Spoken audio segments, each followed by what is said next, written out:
All right, good morning, everybody. So we are going to finish the discourse today, which means we start something fresh next week. It's a good time because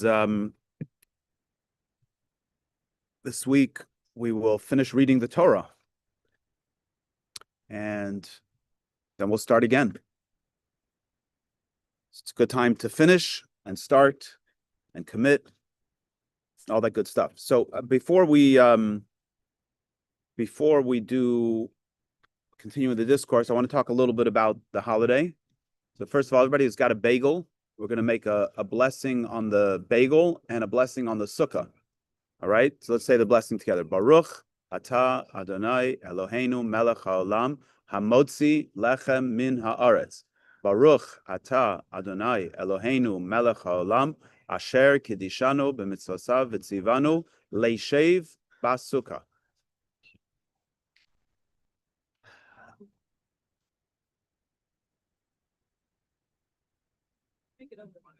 Say that again. You could make the blessing not on the sukkah. The sukkah you have to make on either, only on bread or cake or kiddush.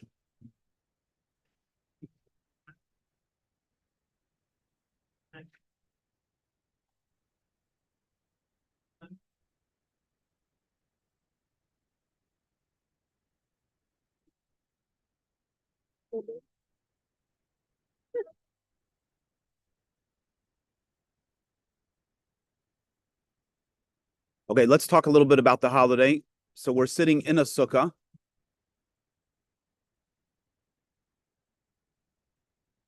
It's very apropos that this holiday is a holiday of joy. The Torah repeats itself multiple times to tell us that this is a holiday of joy. Sequentially, it comes obviously after Rosh Hashanah and Yom Kippur, which are days of profound soul connection. And there's an analogy that's given of a couple that are dating. So during the month of Elul, the month of preparation, the couple dates. On Rosh Hashanah is the proposal, right, where we ask God to commit again to another year. That act is symbolized in the blowing of the shofar. And then Yom Kippur is the marriage. It's a day of essence, of us connecting with Hashem on an essential level. And then in the Jewish tradition, the wedding is, after the wedding, we have 7 days known as Sheva Brachos, seven days of celebration, or Shivas Yimei HaMishta, the 7 days of parting, which after the wedding, we have 6 additional meals, 6 additional celebrations to celebrate the holiday. And again, we have the holiday of Sukkot, which kind of reflects that idea. When one experiences joy, our sages say that Simcha Poretz Geder, joy breaks down all boundaries. So a person may have conflict, one may have tension within themselves, within their relationships. When we move to a place of essence, when we move to a place of joy, those boundaries fall away. And the sukkah is one of the mitzvot, one of the commandments of the holiday, which represents unity. There's a Hasidic saying that the sukkah embraces us even with our muddy boots. Meaning the totality of who we are, we're embraced by the sukkah. Another interesting thing is that the minimum requirement for a sukkah is two walls and then what's known as a tefach, a handbreadth. So in Jewish law, a handbreadth can be extended in the halachic imagination to replace an entire wall. So one needs 3 walls, but if you have 2 and then a handbreadth, an additional wall sticking out up to a handbreadth, that qualifies as a kosher sukkah. And you think about a hug, right? A hug is made up of 1, 2, and a handbreadth. So the sukkah is the divine embrace, and it embraces all of us as we are, without distinction. So that follows up on the it follows up on the theme of essence, and then where the essence expresses itself in embracing the totality of who we are and the totality of us as a people. The other mitzvah of Sukkah is known as the 4 kinds, the Daled Minim. So we'll start with the esrog. So the esrog is a citron, which I think in English means like a lemon, a little bitter, a little sour. How do we know that the esrog is the esrog? So the Torah says, Pri Eitz Hadar, a fruit from the tree, which is a choice fruit. But in Hebrew, the word Hadar can also be read Hadar, which means it dwells. It dwells on the tree for 4 seasons. It lives the whole year. Specifically, the esrog, there's a tradition around the esrogs that we have today. So the tradition is that the seeds of the esrog were carefully planted from one generation to another, and they're planted in a very specific way, so they don't nurture from any other tree. So it's a pure esrog. There are generally two types of esrogim. There's the esrog from Israel, and then there's an esrog from a city in Italy known as Calabria. The Chabad custom is we use esrogs from Calabria. You can actually tell the difference. They look different. The esrogs from Israel are a little more bumpy. These are a little bit simpler. And there's a tradition that Moses was carried on a cloud to Calabria, to Italy, where he retrieved the esrog. But in the esrog, we have the notion of unity, because any other fruit nurtures from 1 season or 2 seasons or 3 seasons. The esrog brings together all 4 seasons in one fruit. So that's the esrog, representing the idea of unity. Then we have the lulav. The lulav is a palm branch. And I read yesterday that many lulavim come from the Canary Islands. I don't know why. Maybe they grow a lot of palm trees there. But a lot of people will not use the lulav that comes from the Canary Islands because they don't grow on date palms. The Torah specifically says it should be a date palm. So the unity in the lulav, first of all, you can see how you have all these individual leaves that hug the lulav. But if you take any one of these leaves, it's doubled over. It's not going to perform for me now. You can see how the leaf is doubled over. And a kosher lulav, the center stem has to be complete. So what will happen as a lulav dries is the top one will begin to split. They begin to split from the top. They work their way down. And then for whatever reason, some lulavim just happen to not be whole. But here again, we have the idea of individuality that's brought together. Then we have the myrtle. The myrtle is a very fascinating thing. If you look closely, when you get your opportunity to shake the lulav, you have these 3 leaves, and they all come from one root. So we have, again, the idea of unity, where there's I think the word is a triumvirate, right? You have 3 that come together, and in order for the myrtle to be kosher, it has to have this format of 3 leaves coming from one root. And then finally, we have the aravos. Aravos are willow, and the Torah tells us that the willow needs to grow. So I'll talk about why you can barely see the willows in a second. The willows have to grow. They're called arvei nachal, willows of the river. There are a lot of willows. If you're into botany, you would know that. I don't. I'm not into botany. But there's a lot of different types of willows. And the willows that grow at the river grow in bunches. In fact, most willows grow together in bunches. They grow like a family together. Again, the idea of unity. So on the holiday, we take all four kinds and bring them together, and we fulfill the mitzvah by shaking it. The Talmud tells us that we shake it in all directions to dispel any negative energy that comes from any direction. There are actually special prayers that we recite in the morning service throughout the holiday, where we ask God for salvation, and we ask God to save us from all kinds of different things, from negative things associated with the produce, grasshoppers, pestilence, and so on and so forth. We ask God that the crop should grow well. And we also ask God for other things in our lives, that they should all be peaceful and things should flow easily. The four kinds also represent four types of people. So, does anybody know what an instant shower is? If you've ever been in college or in yeshiva, you know what an instant shower is. An instant shower is where you don't take a shower, you just spray yourself with deodorant. What's the idea behind that? The idea is that you can be dirty, but you can smell good, right? And in life, a person can be dirty, but they can smell good. How do you smell good? Anybody? How do you smell good if you're dirty on the inside?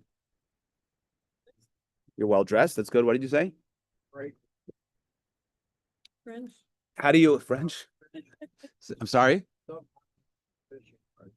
Okay, let's talk about it in the metaphor. How do you smell good to others when you're rotten on the inside? Okay, not everybody has charisma. I'll put it in different words. I'm sorry. You fake it. Okay. Go ahead. You want to say something? No, I was just saying, yes, type of. You put a mask on. You put a mask on. Okay, it doesn't have to be a negative. So let's elaborate for a minute. I'll give you a different context. You wake up in the morning and you're in a bad mood, right? So does everybody have to smell your bad mood? You can put on a smile. Is that faking it? I don't know if that's you're faking that you're not in a bad mood, but that's not a bad thing, right? So just because a person may be rotten on the inside, it doesn't mean that you can't treat others with kindness, that you can't show up in an ideal way, right? I think we tell this to our children all the time. Like, just because you're in a bad mood, you don't got to take it out on your sister, right? Just because you're not feeling up to it, it doesn't mean that you have to be negative towards others. I had an uncle, his name was Schwartzy. Some of you may have read his book. His book it's called I Love When That Happens. He was a very colorful character. The cover of his book is tie-dye. And he never wore a white shirt except to a funeral. He was a rabbi. He was a very colorful character. Anyway, he used to say, fake it till you make it. In other words, you don't have to be a righteous individual to act righteously. You could be rotten on the inside and still show up wonderfully on the outside. And in fact, I think on some level, all of us live at times in that space. In other words, sometimes we're not feeling up to our roles in life as a parent, as a spouse, as wherever we have influence in our world. And when we surrender to the negative, then we act negatively.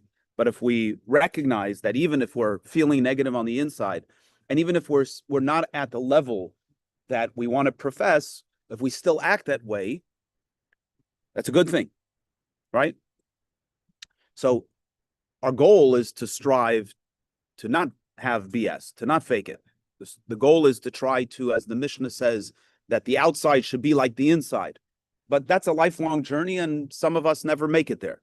And that's our journey in life, is to try to align the inside with the outside, or the outside with the inside.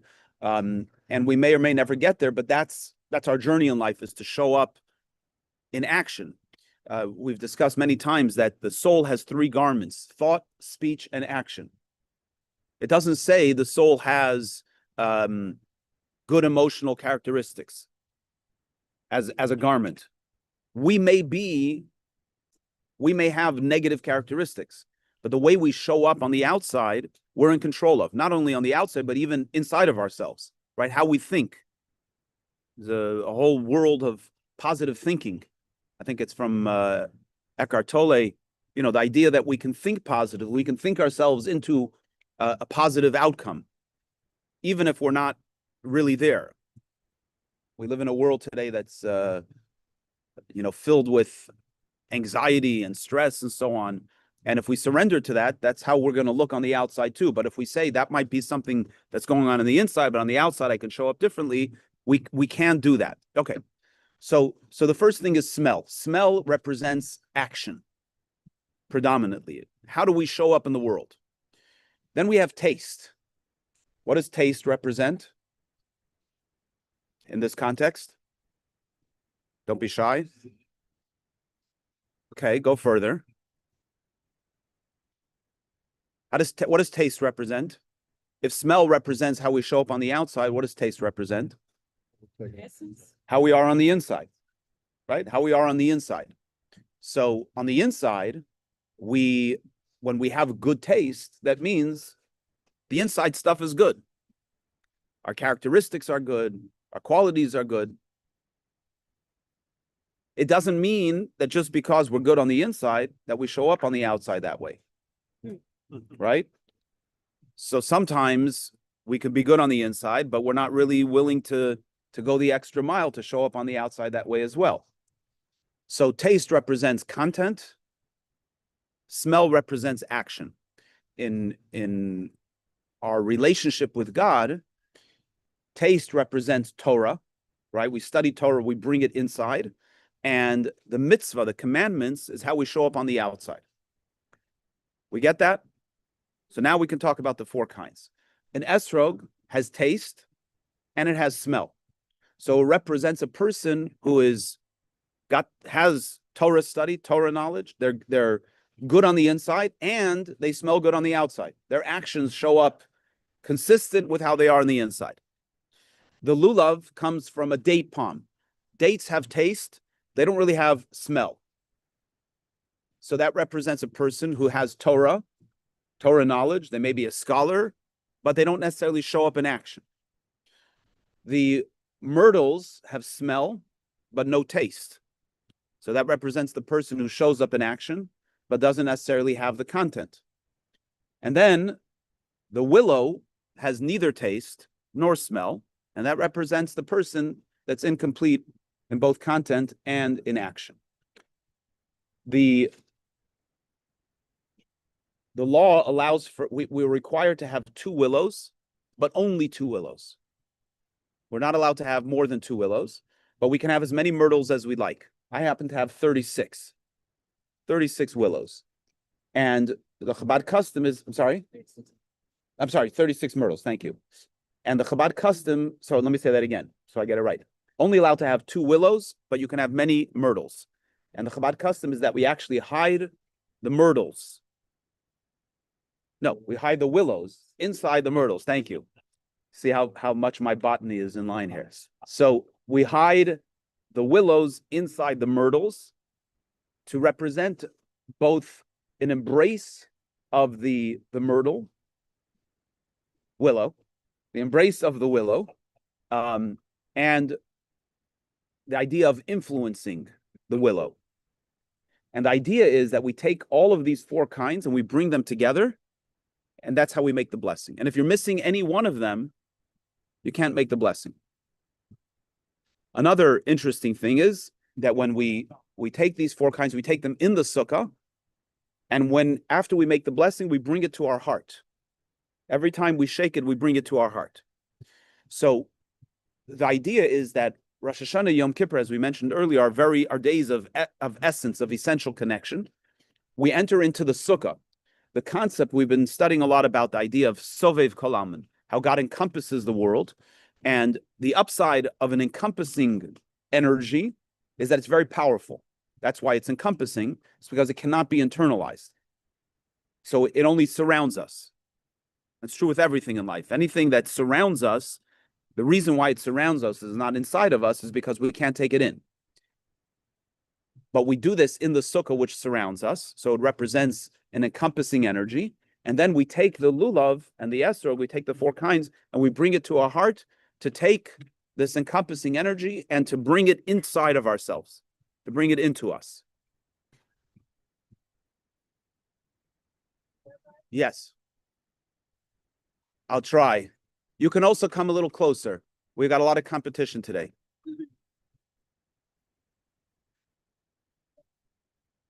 One more idea on the holiday, and then we'll get to the discourse.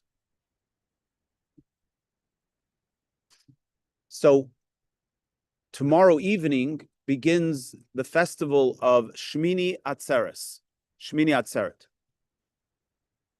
In the diaspora, we call the 8th day Shmini Atzeret, and the 9th day we call it Simchas Torah. Now, really, from the Torah standpoint, the holiday, both days of holiday, is Shmini Atzeres. In Israel, they combine them together in one. In Israel, Shmini Atzeres is when they celebrate Simchas Torah. Additionally, welcome. Additionally, the prayers that we say on Simchas Torah, we actually don't say like we say on Passover, but B'yom Chag HaMatzos Hazeh, on this day of matzah, or on Shavuos we say Zman Matan Torah, the time of the giving of our Torah, or B'yom Chag HaShavuos Hazeh. On the 8th and the 9th day, both days we say B'yom Shmini Atzeres HaChag Hazeh, on the 8th day of this holiday. What is this holiday all about? So the Medrash tells us, because it happens to be in the diaspora, we will sit in the sukkah on the 8th day, but we won't sit in the sukkah on Simchas Torah. And that has to do, it's a conversation for another time. That's how, because in the diaspora, we celebrate 2 days of all the holidays except for Yom Kippur, thank God, because of how they established the new months and so on and so forth. So the 8th day might be the 7th day, so therefore we also sit in the sukkah, but we don't make the blessing on the sukkah. Again, not important if you didn't get that. We'll save that for another time. But the holiday really isn't about the sukkah. And in Israel, they don't sit in the sukkah on the 8th day. So what's the holiday all about? There's really no specific traditions associated with the holiday. The whole idea of celebrating with the Torah, first of all, we don't do that on the 8th day. We only do that on the 9th day. And that was a custom that was instituted later. It wasn't the practice to celebrate Simchas Torah all the years. So what is the holiday all about? It's a very odd kind of holiday. Passover, we celebrate the Exodus. Shavuos, we celebrate the giving of the Torah. Rosh Hashanah, we celebrate the New Year. Yom Kippur is the Day of Atonement. Sukkot, we celebrate God's protection for us in the desert. But what's this holiday? So the Medrash says an interesting thing. For the first 7 days of the holiday, we bring offerings for the nations of the world. We bring a total of 70, according to Jewish tradition. And if you look, in 2 weeks, we'll read the Torah portion of Noach. After the dispersion, after the Tower of Babel and the dispersion, the Torah lists all the generations. And if you look in the Art Scroll Chumash, in the stone edition of the Art Scroll Chumash, they actually list the names of the 70 nations. So there are 70 nations. Our tradition tells us that we're like the sheep surrounded by 70 wolves. That's our destiny. But we have 70 nations that surround us. And despite the fact that there's 70 wolves trying to eat the sheep, which hasn't changed much in 3,000 years, we still bring offerings every day of the holiday on behalf of the nations of the world. And the Medrash says if the nations of the world understood the power of those sacrifices, they would protect Jerusalem to ensure that the sacrifices would continue. After we finish bringing those 70 sacrifices, the Medrash says that God says, before you leave, he turns to his only child and he says, before you leave, before you go back to real life, right? It's been a good season. We had the festival of Sukkot where we sat together. We had Yom Kippur. We had Rosh Hashanah. We even had a month of preparation. And now it's all coming to an end. And we're going to go back to real life. I don't know what's real life, but we're going back to life. So God says, Kosha alai pridaschem. Your departure is difficult for me. So let's spend one more day together, just you and I. So it's a day of connection. It's a day of oneness with God. Where is God represented on this earth? It's in the Torah. And so we dance with the Torah. We don't read the Torah. We will read the Torah after the dancing, but we don't read the Torah on Simchas Torah. We dance with the Torah. And how do we dance? We dance with our feet. So we dance from the very base of who we are on the most basic level. God takes us into this dance together as one. So that's the basic idea. But there's two other relevant points. One is a technical question. The Medrash says that God says, your departure is difficult for me. So what does it help if you spend another day together? Another day, it's still going to be difficult the day after, right? There's an elderly woman. She's from the South, but she grew up with Yiddish in the home. And she has on her door, she has a mezuzah. And the case of the mezuzah has a quote from the Torah, where it's on one side, it says, blessed are you in your coming. On the other side, it says, blessed are you in your leaving. Baruch ata b'vayecha, baruch ata b'tzeisecha. So I went to her house once and I noticed the mezuzah, and I said, oh, it's a beautiful mezuzah. She said, yes. My mother always used to say, thank you for coming and thank you for leaving. So sometimes when the children and the grandchildren hang out for too long, you want to say, thank you for coming and thank you for leaving. But God doesn't get tired of us. So what's the extra day going to help? That's one question. Another question is, it doesn't say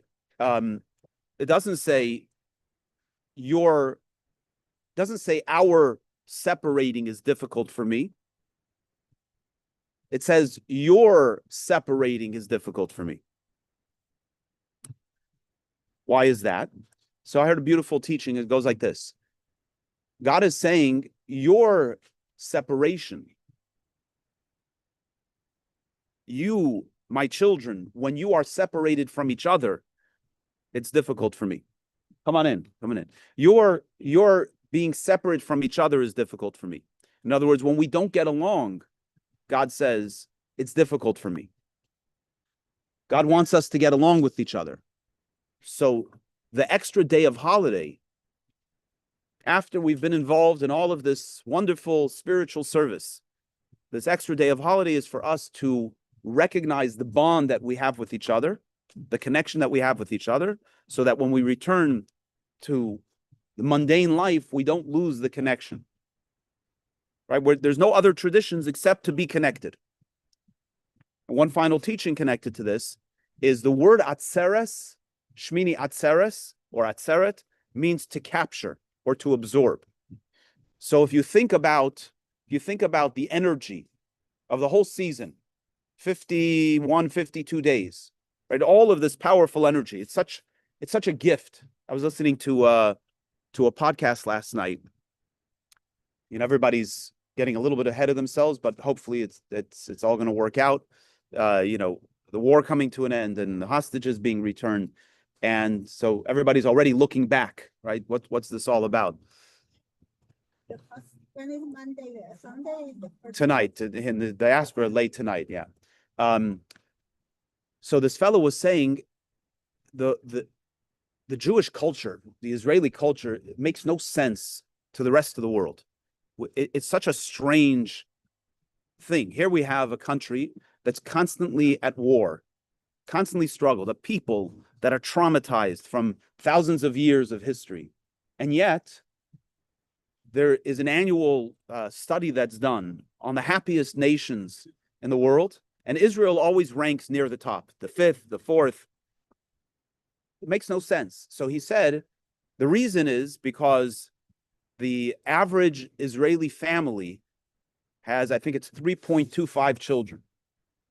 I don't want to be that 0.25 child, but they have 3.25 children. And the more, what he said is the more right, the more observant, the more children you have. It's the modern Orthodox have an average 6 children, the Haredim have 8 children, and the more secular Jews, he actually said it like this. He says the people with black kippahs have 8 children, the people with the knit kippahs have 6 children, and the people with the kippah in the pocket have 3.25 children. When you have children, you have even 3 children, you're going to have 3 families, and if they have 3.25 children, you've got somewhere about 9.75 children, right? And we have an abundance of holidays and Shabbat each week. So families get together, right? And that energy It's not even here like in the diaspora, right? You can have children that live a 4-hour plane ride, 5-hour plane ride away. There, the farthest it could be is a 2-3 hour drive. So it's very easy for families to get together on the holidays. So when you spend this much time together as a family, you become energized, you become connected. And not just because you're sitting together on a beach, but you're sitting together celebrating. You're celebrating Jewish values. You're celebrating our tradition.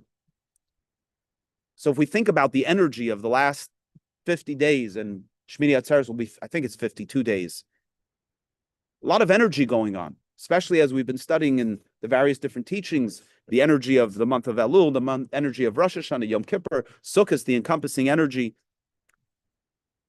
That's a lot of energy.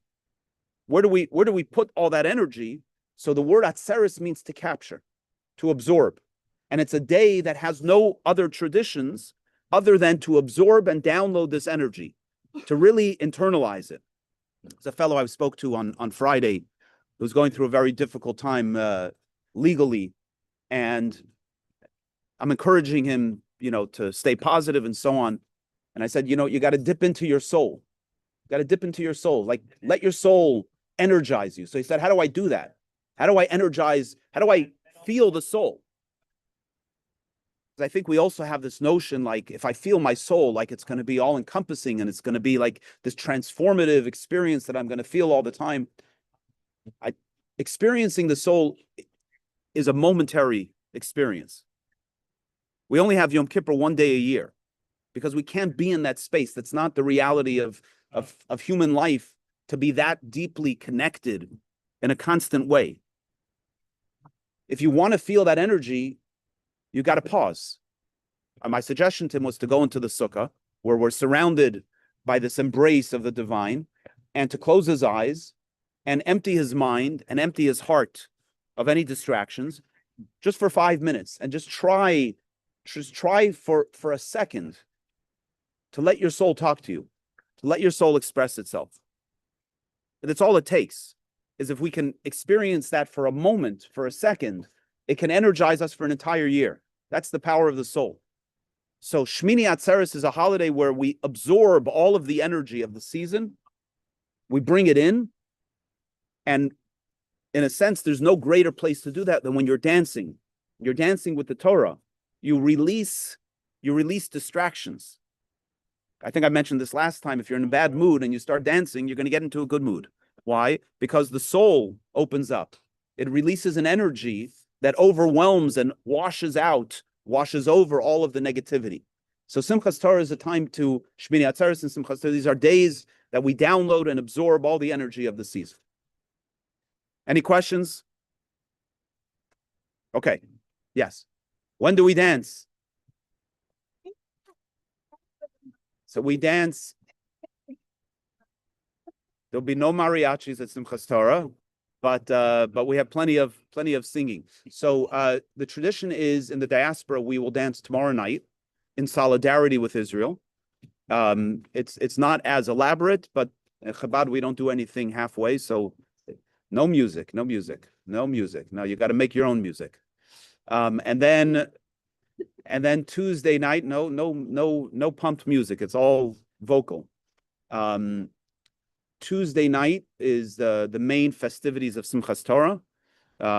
You're welcome to join us here. We start with a short service, and then we service the brisket, and then we dance. So then we'll dance, and then again Wednesday morning we will continue.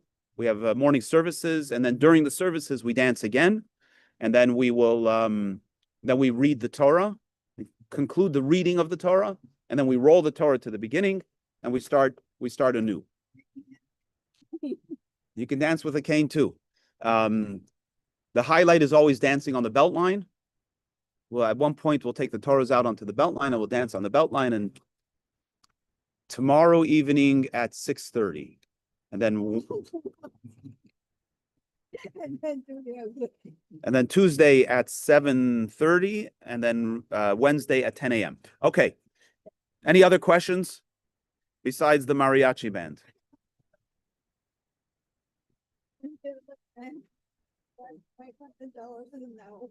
Okay, let's try to finish the discourse today so we can start fresh next week. So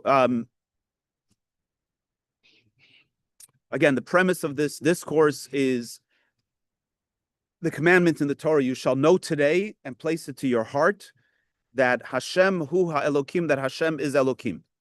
And what we've been discussing is the idea that knowledge, knowing, 38, 39, somewhere around there. What we've been discussing is that we have a commandment to know God and we have a commandment to believe in God. And we have to distinguish what is defined as knowledge and what is defined as faith. What we've been discussing is that knowledge, knowing, is not intellectual. Knowing is inherent. So I know that I'm alive, even if I can't explain why I'm alive. I know that the sun is shining, even if I know nothing about the sun. I know that the tree is beautiful. There was an argument at one point in our house of one of the meals about the taste of food. There's a Hebrew saying, "Al tam vareach ein lehitvakeach," which means on taste and smell you can't debate. Some people like a certain smell. Some people find the smell to be abhorrent. Some people like certain foods. Other people find those foods to be abhorrent. You can't rationalize that. You can't intellectualize that. I know that I like this type of food, and you know that you don't like that type of food. I know that smell I don't like, and you know that smell you do like. You can't rationalize that. You can't intellectualize it. It just is what it is. Now, if you were a scientist and you understood, you did the study on taste buds, you can maybe explain what it is, but it's not going to change anything. Knowing what the science is behind, knowing the science behind the taste buds is not going to change my reality that I like this food and I don't like that food. I like the smell, I don't like that smell. So knowledge is experiential. The Alter Rebbe calls it hargasha, feeling. When I know God, I don't have to understand it. When I know God, when you'll take those moments to close your eyes and meditate and feel your soul, you'll know God. You're not going to necessarily be able to explain it, but you'll know God. And that level of knowing of God is the level of knowing God that He makes available to us. Remember, we mentioned the idea that something that encompasses us is too great to be internalized. So if we're internalizing something, if we're experiencing something, if we know something, it's because it's accessible. Even if we can't explain it, the fact that I know it means that it's accessible. And God lets Himself be accessible through a process of creation, through something known as tzimtzum, which is a divine contraction. God allows for us to have an independent consciousness and to be in a relationship with God. By the way, parenthetically, talking about the sukkah, when you hug, so why is a hug so important? Why is a hug so impactful? Right? Between lovers, between a parent and a child. Why is a hug so important? What do you think? What are you doing already? You're taking your arms, you're wrapping them around someone. Why is that so impactful? It makes a person feel safe. It makes a person feel connected. When I embrace someone, what am I doing? I'm creating space for someone else. Inside of myself, I'm opening myself up to create space for another. And that's what God does. By embracing us in the sukkah, God is creating space for us. When God created the world, God created space for us. Before creation, guess we're working on getting ourselves into the spirit here. So before creation, there was only the divine consciousness. And when there's only a divine consciousness, there's no relationship there. God can't have a relationship with Himself. So in order for God to have a relationship, God created a world where there are conscious beings that exist in this world, and we think of ourselves as independent beings from the divine. And then we can choose to be in this relationship with God.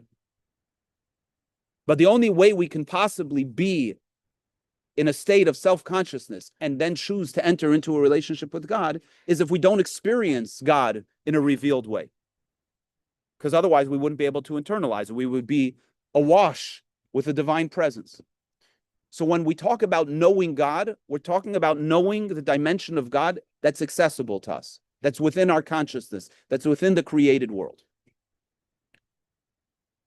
And when we can know something, then we don't believe in it. We know it. Belief comes in when we can't know something. For me to say I believe the sun is shining is not really utilizing my human qualities. And you would say to me, you don't have to believe it, just go and look at it. Look at it. So faith, belief comes in when we can't know. What can't we know? We can't know by definition that which is transcendent, that which doesn't fit into our experience. If it can fit into our experience, we call it knowing. If it can't fit into our experience, we call that faith. So within the divine manifestation, the dimension of God that's within the created process, by definition, God made accessible. The dimension of God that's transcendent is inaccessible. And so, when we talk about faith, we're talking about having faith in the dimension of God that's transcendent. Did that make sense? Any questions, comments, disagreements? Okay, so now. So how do we access that dimension of God? So we discussed earlier in the discourse that we access that dimension of God through the study of Torah, through the observance of God's commandments, and then through prayer. The mitzvah, the Torah study, is God's wisdom placed into the Torah that we have the capacity to study. And by studying the Torah, we get access to the channel that goes up to the transcendent dimension of God. The commandments, there are 613 commandments. They are channels between us and God. And when we do a mitzvah, we access the divine energy that's in that mitzvah to connect us in our finite space into this transcendent space. And prayer is the work we can do to move ourselves from an immediate consciousness into something transcendent. Now, that doesn't mean that we're ever going to understand that transcendent dimension, but it means that we have the ability to access it. Because when we pray and we meditate, we become more intimately connected with what we do know. And the higher we go in our knowledge, the higher we go in our awareness, in a sense, the closer we get to that place of transcendence. We gave the analogy of a relationship between a couple. There is an essential connection there that we'll never fully be able to relate to because we're different beings, but through action, we create connection. The more we learn about the other person, the more knowledge we have of them. And then there's an act of surrender. In every healthy relationship, there's an act of surrender that allows us to connect with this higher dimension, even if we don't know it and we don't feel it, and sometimes we don't even like it. Sometimes in a relationship, we're not even interested in trying to connect on that level. We don't have the interest to know that level of the other. But through the actions, especially when it doesn't make sense to us, right? A relationship doesn't live, the depths of a relationship is not in the place where we understand the other, right? If it made sense to me why my wife likes diamonds, I'd buy them all the time. But it doesn't make sense to me. It's a rock. It's a shiny rock, but there's other shiny rocks, whatever. But I'll never understand it. But in an act of surrender, I'll buy her diamonds because I know that's what she wants. I don't know why God. So there's certain commandments, as we discussed last time, certain commandments that make sense to us. Right? Well, I explained the lulav and esrog. I explained the 4 kinds. It makes sense. It may be strange why God would want us to express unity in this way, but he figured it out and he told us what to do. So when we take the 4 kinds, we understand there's some symbolism in the unity that's expressed there.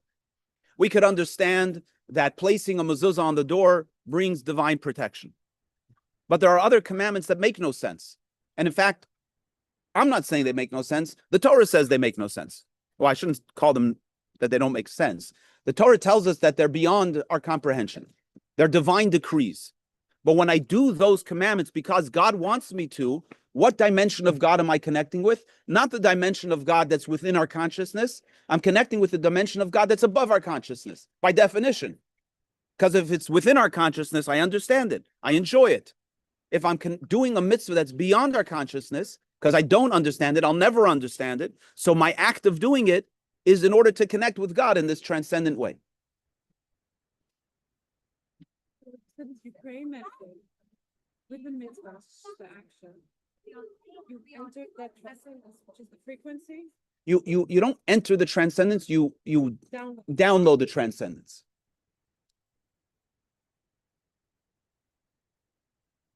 So now, when are we going to experience the dimension of divine transcendence that we're calling faith?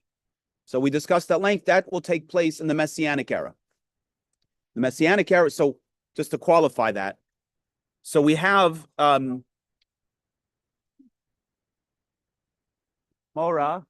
can you guys either move somewhere else or be a little quieter? Thank you. What is the what is the opposite of the Messianic era? Exile. What is exile? Let's talk about exile within the human experience. I've discussed a lot the notion of IFS, internal family systems. Well, I'm not going to get into today, but it's a mode of therapy that's very popular today, internal family systems. And in internal family systems, they talk about parts of us that are exiled. What does it mean a part of us is exiled? It means there's a part of us that's not expressing itself, or it's expressing itself in a very unhealthy way because of the story that it has around itself or the experience it has around itself. So the concept of exile is where something is not expressing itself. Nelson Mandela was exiled. He wasn't in a prison. He was exiled to a particular locale. He was free within that locale. But because he couldn't do his outreach, so he was exiled. The previous Rebbe, 1927, was sentenced to death for his efforts in spreading Judaism in the former Soviet Union. And they commuted the sentence to 10 years exile. And he was sent to a city called Kosteroma. Before he left on the train, he sent, well, I'll go take a step back. They informed him that he was going to be sent to this exile and that the death sentence was commuted. So they told him, you can go home,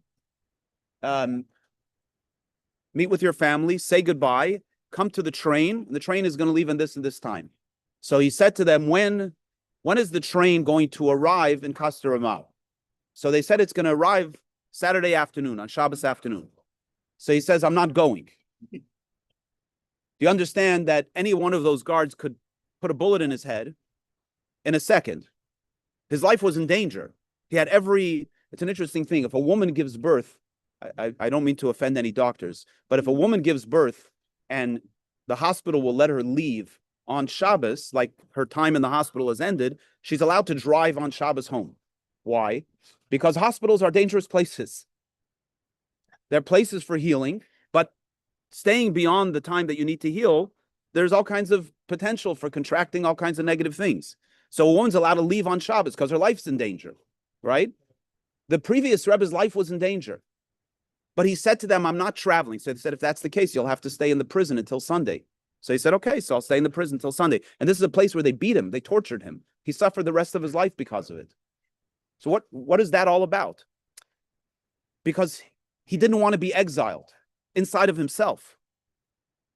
And to be exiled is to hide and to conceal and to stifle the Jewish identity. If I can't express my Jewish identity, then I'm in exile. If you're going to take that away from me, then I'm in exile. I could be in a prison. I could be in the worst prison in the world. But if who I am is free, If who I am is liberated, then I'm liberated. So he was sent to the city of exile called Kastarma. As soon as he came home, he sent a chassid on an express train to go to the city to open up the mikvah. The communists had filled the mikvahs with concrete, and he sent this chassid to go to Kastarma to open the mikvah, of complete violation of the very things he was arrested for. Because he wasn't going to go into a city where he was free to move around within the city and not have Judaism there. So exile is a state where who you are cannot be expressed. God being in exile, which is what creates the exile, is where God is not visible. We don't see God. God is hidden. In that concealment, God is hidden. And our job in exile is to try to expose that God is here, to look at nature, to look at life, to look at life's circumstances, and to recognize that in all of this, this is all God at work. But because we can't visually see that, whether visually, physically, or visually, spiritually, we can't see God's presence. So therefore, God is in exile. That's the nature of exile. So what's the opposite of that? What's the messianic era? What's redemption? Redemption is where God is visible, where there's no concealment, where the masks come off. So what is the two states of knowledge and faith? Knowledge is where we are knowing God within the concealment. Faith is God as he is not concealed, but we are limited today in our current state of exile, to be able to experience that transcendent dimension of God. And this is why the verse says, V'yodaita hayoim, you should know today. Today meaning in the non-messianic era, in the exile era. This is when we have the ability to know. In the messianic era, we won't need to know. We won't need to know God in this dimension. We'll know God as he is in his transcendent state, in a manner of knowing. In other words, what we have faith for today, which is the transcendent dimension, we will know then in a manner of knowledge. We'll have a relationship with the transcendent dimension of God in that state. Let me, if you don't mind, I want to try to finish the discourse. So I want to read this inside here.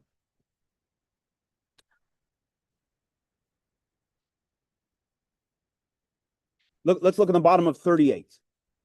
He says, Masha enkin hayoim, today, in our current state, the verse says, V'yodaita hayoim, you shall know today, V'hashevoisa elevavecha, and place it to your hearts. In Hebrew, like we say in the Shema, you shall love Hashem your God, b'chol levavcha, b'chol nafshecha, b'chol meidecha, with all your heart, with all your might, with all your soul, with all your might. In Hebrew, your heart would be spelled libcha. Levavecha means your hearts, plural. Knowing God, our soul knows God. It's not our soul that needs to know God.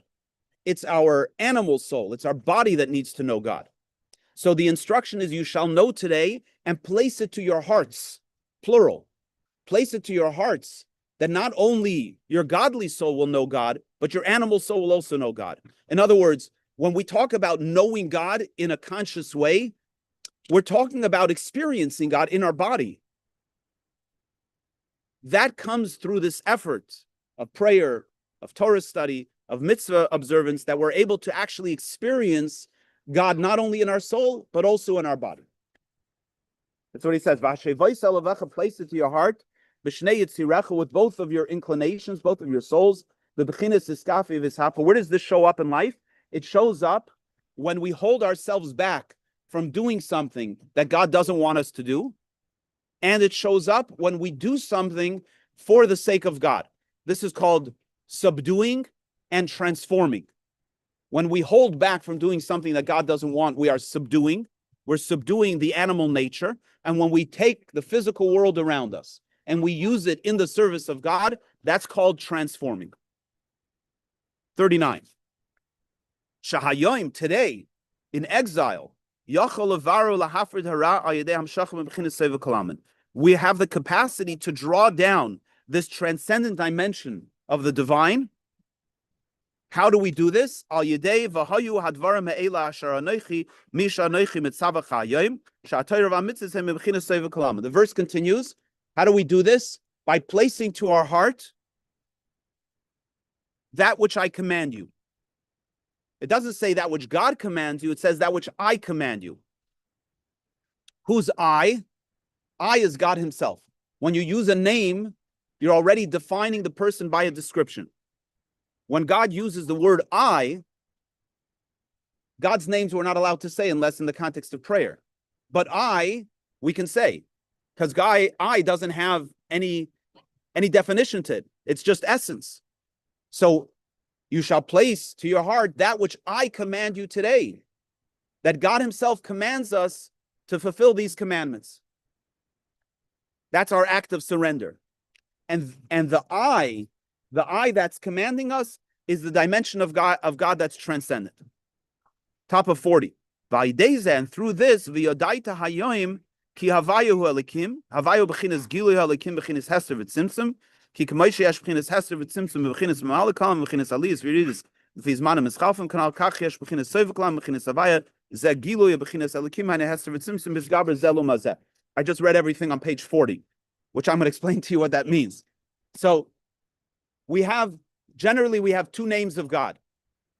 We have the name, we pronounce it Ado and Noi, but it's spelled Yud and Hey and Vav and Hey. If you want to know how to pronounce it, it's the first word of the witnesses. You know those witnesses? They say it with a J at the beginning. We say it with a Yud, a Y at the beginning. But that's how you pronounce that. We don't actually pronounce God's name that way. They did pronounce it that way in the temple, but we no longer pronounce it that way. It's too holy for us to actually say those words. So, but that name of God, the Yud and the Hey and the Vav and the Hey, represents the idea of transcendence. Because the letters are an acronym for the words Haya, Hove, and Yihiyah. Haya means he was, Hove means he is, Yihiyah means he will be. What does that mean? He was, he is, it will be. Regarding what can we say was, is, and will be? Only something transcendent, something that's not defined by the parameters of now and here or past or future. So the name Havaya, the name Yud-Kei Vav-Kei, that's the name of God that's transcendent. Then we have another name, and that's the name Elokim. Elokim means judge. That's where God is judging his divine energy, meaning he's managing the divine energy so that it shows up for us in a way that we can have a relationship with it. So what is the verse telling us? That when we do today, when we show up and we say, God doesn't want me to do this, so I'm not going to do it. Or God wants me to do this, so I'm going to do it. Even if I don't understand it, what we're doing is we're bringing into a state of concealment, so to speak, into a state of exile, into the place of Elokim, where God is concealed. We're bringing in the transcendent dimension of the divine. We're bringing into that contained space a consciousness of something that's greater. And when we do that, we actually create transformation in the world around us and within ourselves. Even if we can't actually arrive to a space where we actually know the transcendent dimension of God, but we actually access that, we download it, we connect with it in this transformative way. And this is how the discourse ends. And it is necessary for us to invest ourselves in this, right? To know God to the extent that we can know God, because the more we know God, the more we're connecting with the transcendent dimension of God. It's not a free ride.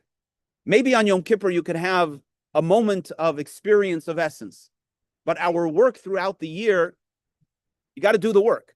You got to do the best you can to know God, and then when you hit that wall of not knowing anymore, then you move into the space of transcendence. Put in different words, the higher we go up, the more we go up in knowledge, the closer we are to the place of transcendence. Not necessarily that we transcend, but that we connect with the transcendent. And that's the Torah's mitzvah.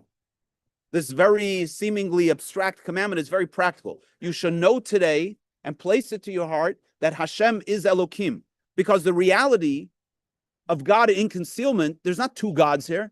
There's not the transcendent God and the immanent God. It's the same God. In our experience, we don't see the God that's in the immanent, but it's the same God. And if the more we know, the more we tweak our frequency of spiritual eyesight, the more we get closer to connecting with the transcendent dimension as well. And we do that, almost done. We do this through subduing and transforming. And then the result of this is that the world becomes filled with the knowledge of God. That's a verse that's stated regarding the Messianic era, right? And we do this now as well. In other words, when we think about it for a second, the more we invest ourselves in living a life that's connected, the more we invest ourselves in being connected spiritually, Jewishly, connected to God, connected in our actions, the easier it is for us to access God. That's our work. And the blockages that we have is the body and our inability to see God. But inherent within us is this connection to God. God makes himself accessible. So therefore, the more we invest ourselves in doing what God says, the more Hashem becomes Elokim, the more the transcendent dimension of God becomes Elokim. That and this will bring about in the Messianic era where it says that the earth will forgive the sins, meaning that we create transformation within the limitation of the human, that the human itself becomes a holy being. So this is not, we may have done a lot of abstract stuff in the 12 classes that we had on this discourse, but it boils down to very simple. Do more Jewish, do more God, do more connection. The more we do that, the more we are connected. And the more we're connected, the more we get to experience that. It's the gift of being Jewish, is the ability to actually have an access point. We just got to do the work. Okay, yes. I was thinking that it's why you prefer to be on the side when you get 80, then you want to be 90. You don't want to die and go and be old. You prefer to be in the now you want to be Yeah. So there's interesting, there's a passage that says that in the Messianic era, we're going to yearn for the days of exile.